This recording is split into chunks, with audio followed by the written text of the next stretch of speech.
Hello बच्चों, let's read the question. It says, derive an expression for capacitance of a parallel plate capacitor having plate area A and plate separation D. Part B, a capacitor of unknown capacitance is connected across a vector of V volts, charge stored in it is 360 microcoulomb. When potential across the capacitor is reduced by 120 volts, the charge stored becomes 120 microcoulomb. Calculate. First part, the potential V and unknown capacitance C. Second part, what will be the charge stored in the capacitor if voltage applied had increased by 120 volts? तो सबसे पहले part A को देखते हैं, इसमें हमें कहा गया है कैपेसिटेंस निकालना है। तो इसके लिए की कॉन्सेप्ट यहाँ क्या यूज होगा? की concept here is capacitance C. Okay, तो कैपेसिटेंस क्या होता है? कोई भी पर्टिकुलर कैपेसिटर है तो कितना चार्ज स्टोर कर सकता है, कितनी एनर्जी स्टोर कर सकता है पर्टिकुलर वोल्टेज ड्रॉप पर जो सप्लाई किया गया है, उसे कैपेसिटेंस कहते हैं। So it measures the charge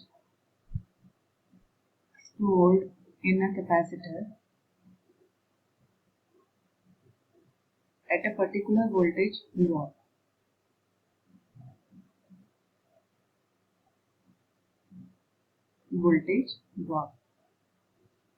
So, और ये it also measures the amount of opposition. Like जब हम वोल्टेज में चेंज करते हैं तो ये एक तरीके का opposition देता है. So it measures capacitance जो है also measures the opposition due to change in voltage. Change in voltage. ठीक है, इसे हम कहते हैं ट्रांजिएंट इफेक्ट कि कुछ ऐसे पर्टिकुलर डिवाइसेस होते हैं जैसे कि इंडक्टर हो गया, कैपेसिटर हो गया, इनमें अगर इन केस ऑफ इंडक्टर अब हम करंट में चेंज करते हैं तो वो एक ऑपोजिशन देता है, इमीडिएट उस चेंज को इफेक्ट में नहीं ला पाता है। इसी तरीके से कैपेसिटर के केस में वोल्टेज को चेंज करने पर कैपेसिटर इमीडिएटली चेंज नहीं करता, वोल्टेज में एक ऑपोजिशन देता है। तो कैपेसिटेंस के थ्रू हम उस ऑपोजिशन को मेजर कर सकते हैं। ठीक है, अब क्वेश्चन में हमें पैरेलल प्लेट कैपेसिटर का कैपेसिटेंस डिराइव करना है। तो this is parallel plate capacitor, ये डिस्टेंस है d, प्लेट का एरिया है a, दो प्लेट्स हैं, लेट्स से ये प्लेट 1 है, प्लेट 2 है। तो अगर पर्टिकुलर E1 इलेक्ट्रिक फील्ड जो प्लेट ड्यू टू 1 जो हम देखेंगे वो है सिग्मा अपॉन 2 एप्सिलॉन नॉट। इसी तरीके से जो इलेक्ट्रिक फील्ड E2 होगा वो भी सेम होगा, सिग्मा अपॉन 2 एप्सिलॉन नॉट। तो electric field between the plates कितना होगा? E net is equal to E1 plus E2, जो कि सिग्मा अपॉन एप्सिलॉन नॉट के इक्वल होगा। ठीक है, अब इस इलेक्ट्रिक फील्ड से सी देखिए, कैपेसिटेंस का फॉर्मूला होता है चार्ज अपॉन वोल्टेज।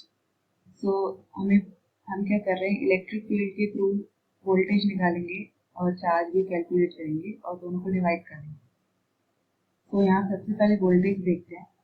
तो V equal to E into D होता है।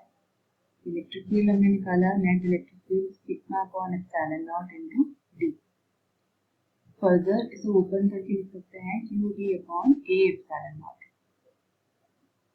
ठीक है, तो ये हो गया वोल्टेज। तो अब वोल्टेज जो है वो चार्ज के टर्म्स में आ गई, हम कैपेसिटेंस कैलकुलेट कर सकते हैं। Q upon V is equal to Q divided by Q into D divided by A epsilon not.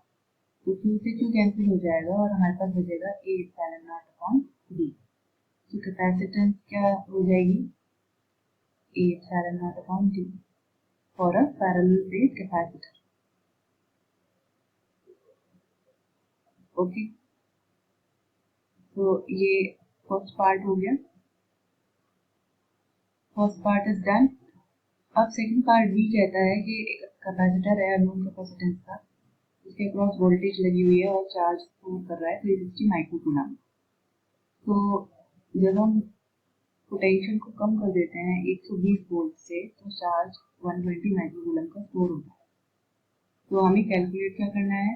सबसे पहला part potential V and unknown capacitance C.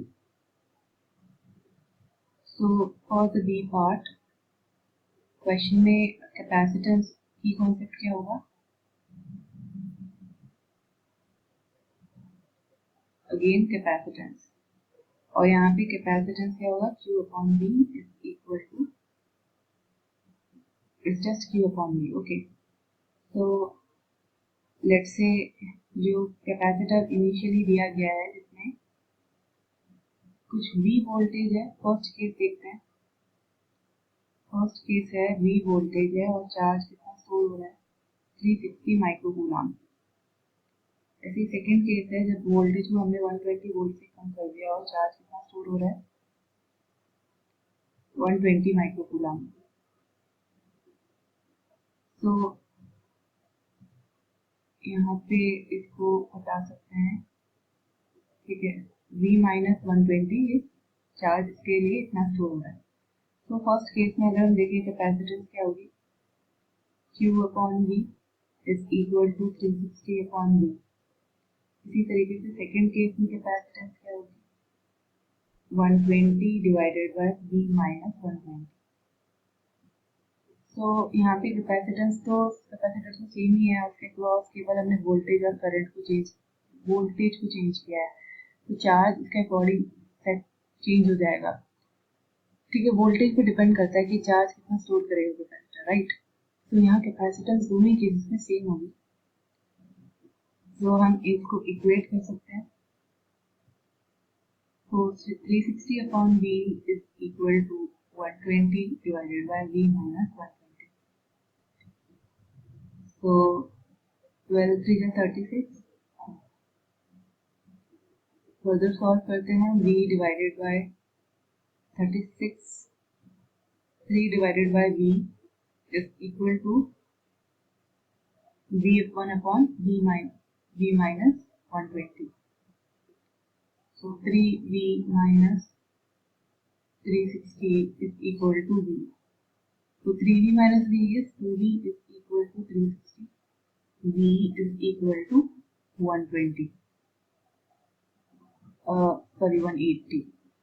Okay. So यहाँ पहला कॉम्पोनेंट हमने निकाला, voltage is equal to 180 volt. Sorry, first parameter है ये, ठीक है. अब सेकेंड केस है capacitance. So capacitor is equal to charge upon voltage. So let's say 360 जो चार्ज था उसको हम 180 से डिवाइड कर देते हैं, ये वाला केस.